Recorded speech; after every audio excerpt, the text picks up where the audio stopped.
So melancholia or melancholy is a concept found throughout ancient, medieval, and pre-modern medicine in Europe that describes a condition characterized by a markedly depressed mood, bodily complaints, and sometimes hallucinations and delusions. That is more typical of other diagnostic codes. Formally at the present time in medicine, we would diagnose those delusions or schizophrenia or paranoid, psychotic states with other categories than purely melancholic, but this is the old definition. And this drawing is from old textbooks that would try to depict the characteristic faces of people with these four temperaments, the phlegmatic and the choleric and so on. Melancholy was one of the four temperaments that matched the four humors of earth, air, fire, and water.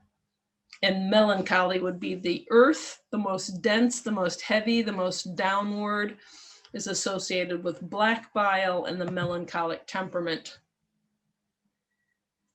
Yin and yang types of depression. Depression itself is sort of fraught with vagaries. Just to say someone is depressed could mean all sorts of things. It could mean a life incident and grief and despair over loss.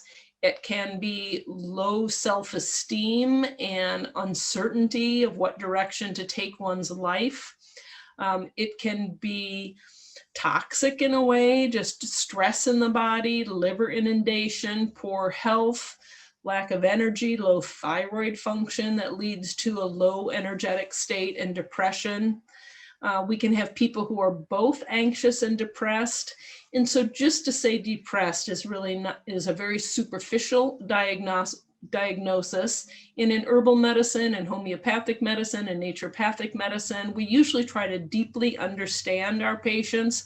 And if they come in saying, I'm depressed, we would dig a whole lot deeper in order to prescribe the right medicines, the right homeopathic, certainly, but even herbal medicine, there are those herbs that stimulate metabolism. There are those herbs that simply help soothe grief and help people sleep.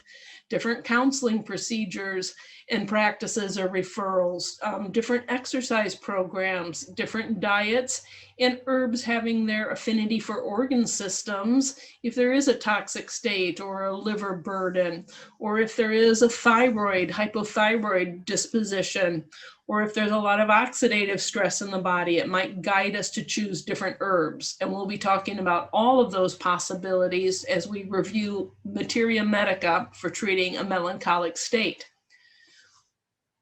It is not easy to shift melancholia, and hence I thought this would be a good topic to discuss. It is a whole lot easier to calm people down when they're agitated, suffering from panic attacks, acute anxiety states. Will respond usually in a matter of weeks and certainly in a matter of months.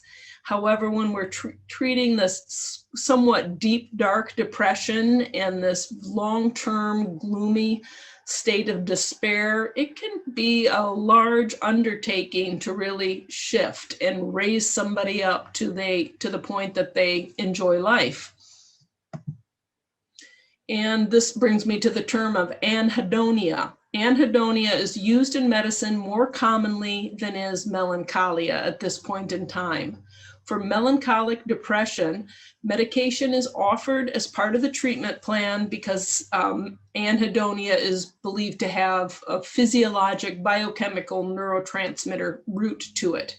Anhedonia is the state of enjoying nothing, finding no pleasure, no enjoyment, no joy in any human activities, any personal activities. So the opposite of hedonism. Hedonism is where we take great pleasure in our food, vices, and are indulgent in those sorts of things. So anhedonia is the inability to experience enjoyment or satisfaction from food, from sex, from relationships, from beauty, from nature, from activities, from hobbies, from music, a very unhappy and tragic way to exist. Since melancholia is not triggered by outside circumstances, it appears to be susceptible to certain genetic makeups, brain function, and medication that works on a biologic level would be appropriate here, either to up-regulate deficiency states, like we're talking about adrenergic tone, and we'll be getting to that in a moment, or to decrease inflammation in the brain, oxidative stress.